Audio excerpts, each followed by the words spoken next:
Hey there, I'm Lance and I'm a gamer. And I'm Sam and I'm a non-gamer. And we are Love to Hate, where we help gamers find great games to play with non-gamers. And today we're taking a look at Food Truck Race by designer Gregory Alford.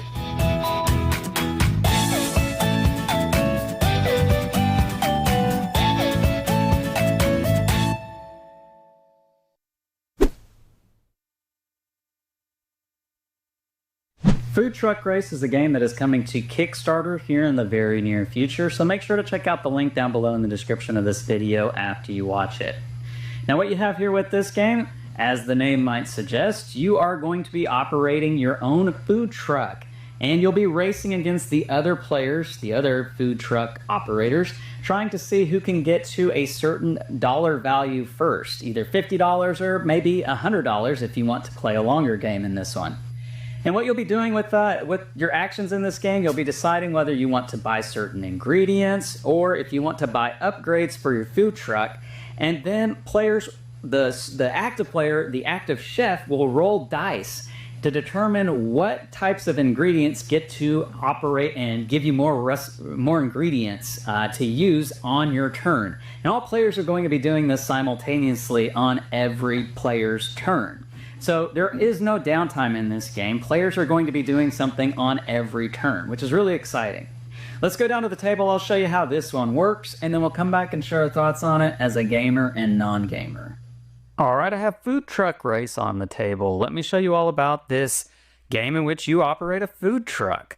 Now, I do want to make sure you understand that everything you see in this portion of the video is prototype, so the final artwork components, maybe even some of the rules might change once it's released from crowdfunding. That being said, what you have here for components, you're going to have a central board that is going to have a money/points track, because your money in this game is going to be your points. Each player is going to be represented by their own little food truck here that will be on that money/point track.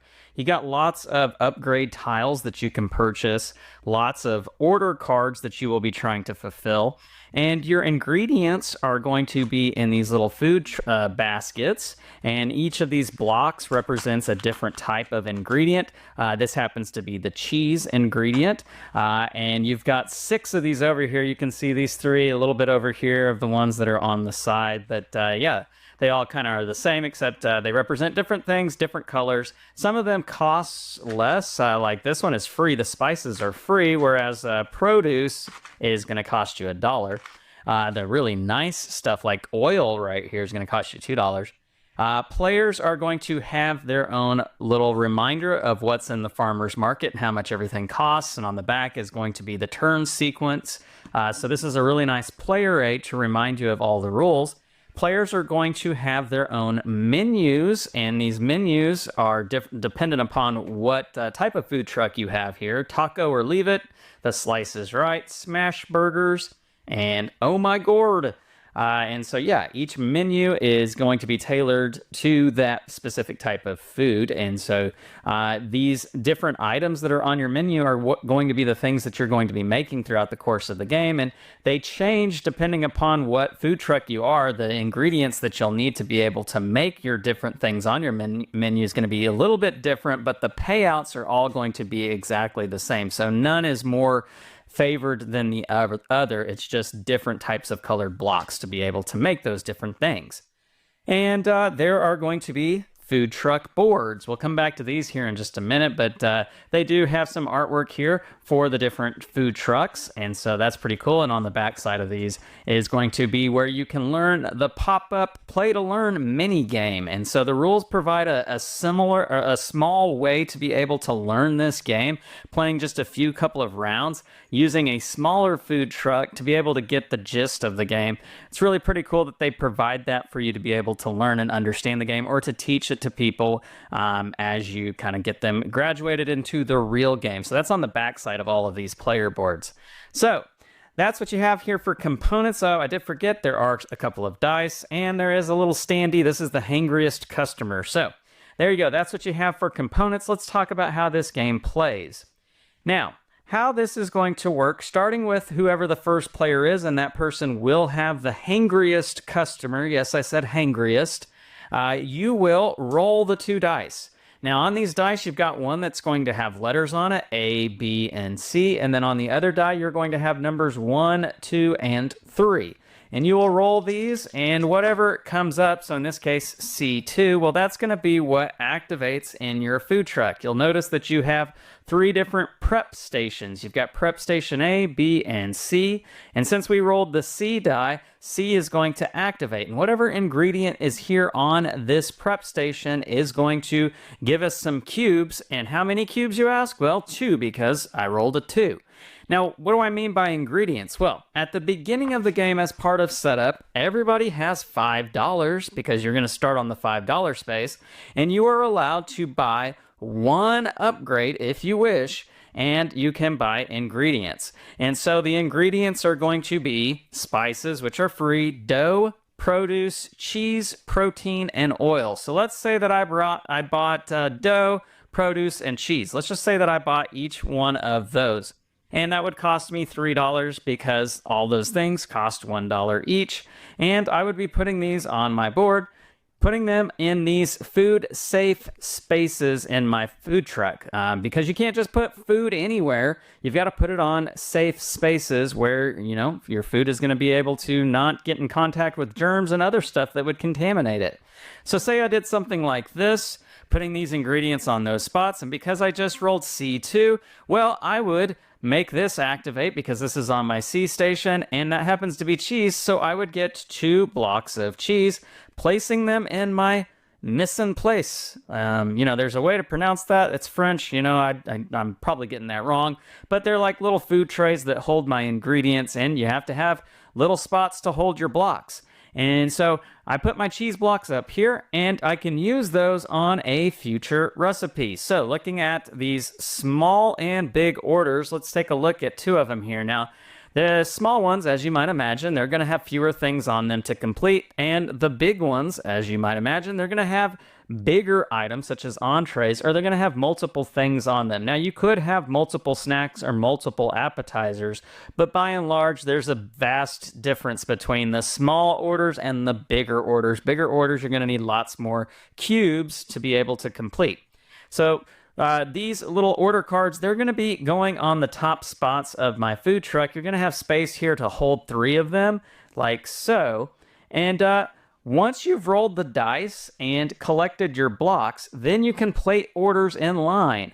And so that's what this is all about, using your blocks to be able to plate these orders. So taking a look at where the slices right here. So let's take a look at the slices right menu card.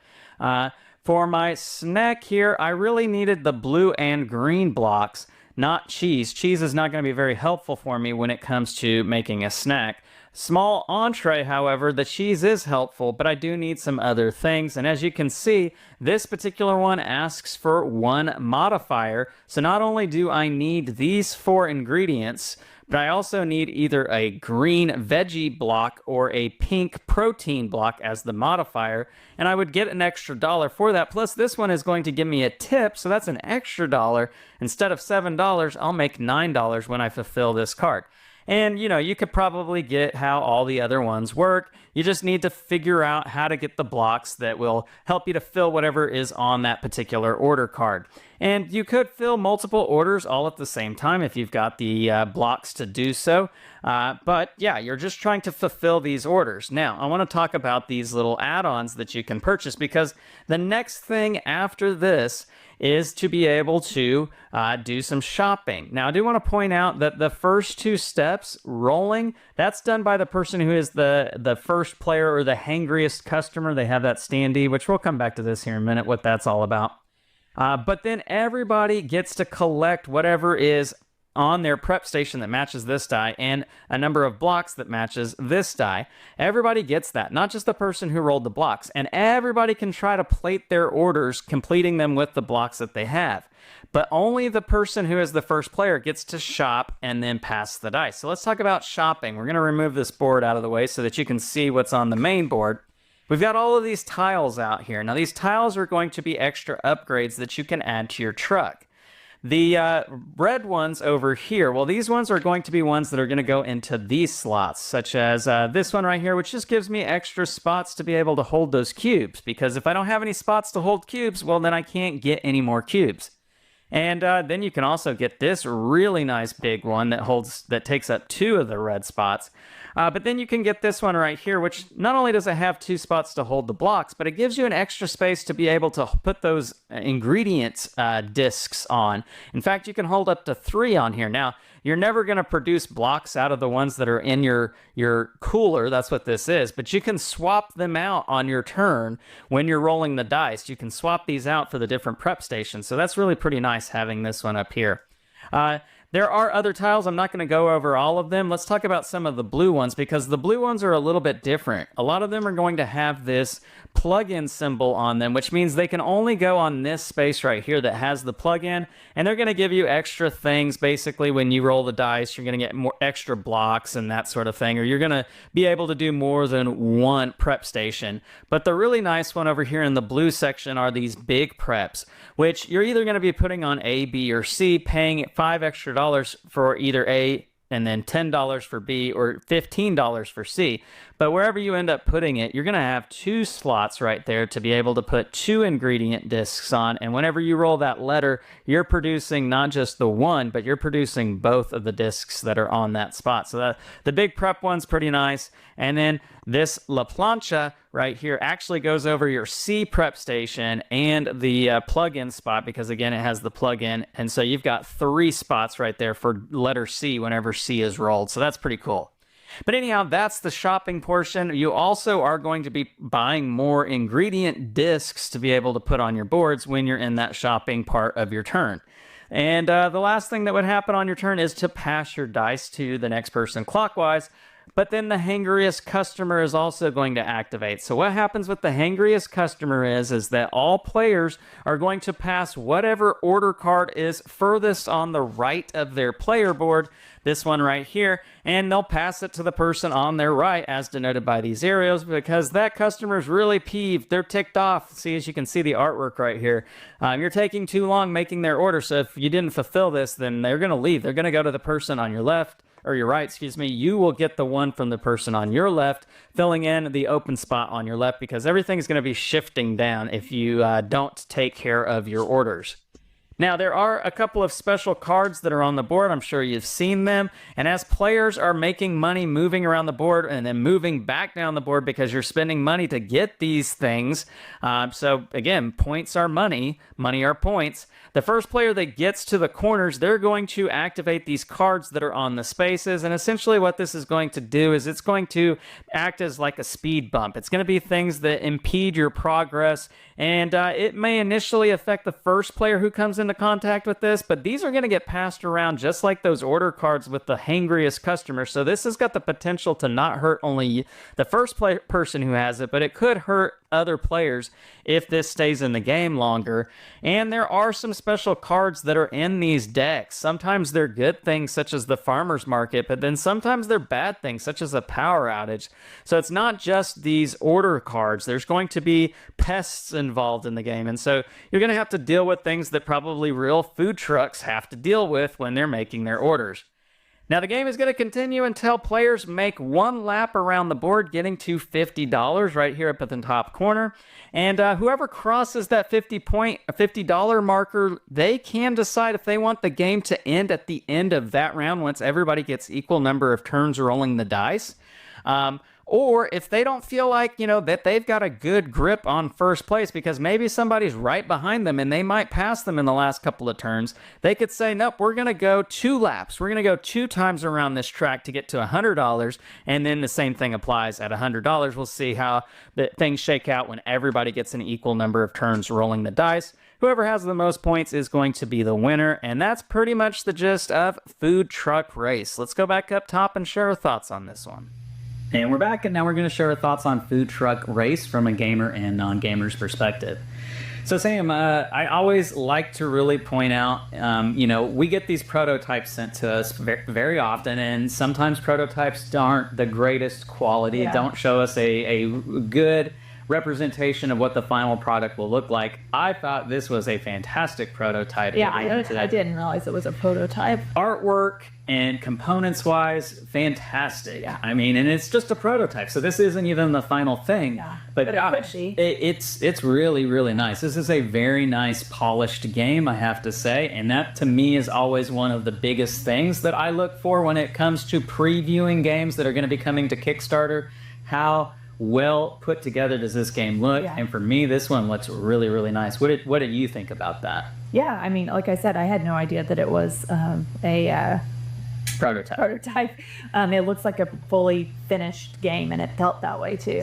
Yeah, the gameplay with this one is really quite fun, and it surprised me too, because as I was reading through the rule book on this one, I was thinking, okay, this is going to be a fairly light game. This is just going to be, more theme than it is going to be substance. Yeah. And it definitely has theme, but the substance of the game really surprised me in this one. I don't know. As I was playing, I kept on saying, "Oh, wow, okay, that's interesting." Yeah. I don't know what was your experience. Yeah, I really, for some reason, like cooking games. Okay. So you have a handful of them where you get the ingredients and but the varying levels of difficulty, and I feel like this was right in the middle. It wasn't too easy, but it wasn't, where you're completing the game with only 2 recipes done. Okay. So I think it is a good middle of the road. Yeah, there's a nice little factor of strategy in determining when you should go for a small order, when you should go for a large order, because I really feel like the game ebbs and flows. As you see people are getting closer to that finish line, and you're like, no, I got to catch up. I need to complete a lot of orders, maybe getting those small orders that are easier to complete. Yeah. But at the same time, you got to think about, well, what ingredients do I have to work with? Yes, yeah, it's very strategic. It's way more strategic than probably what you initially think it would be.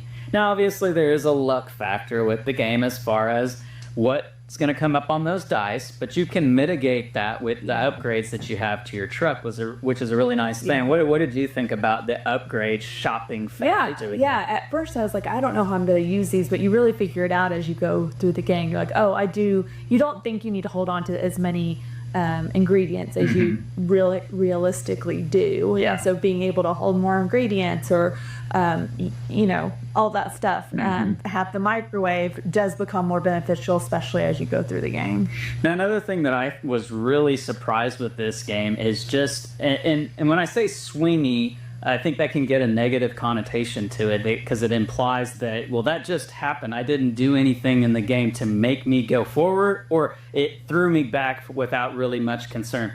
And the game does have that swinginess to it, but I feel like the swinginess in this one always leaves you feeling like, oh, I can get back into this game, because there were several times where someone would get ahead by 10, maybe even $15, and then because maybe they bought some things, or they got a bad card pull, or I got a really good turn, like I was right back there with them. And so it really sort of felt like the game kind of like ramped up, and then everybody kind of caught back up and ramped up again, everybody. So I don't know, that kept everybody invested in the game. Was that kind of how you experienced it too? I think so too, yeah.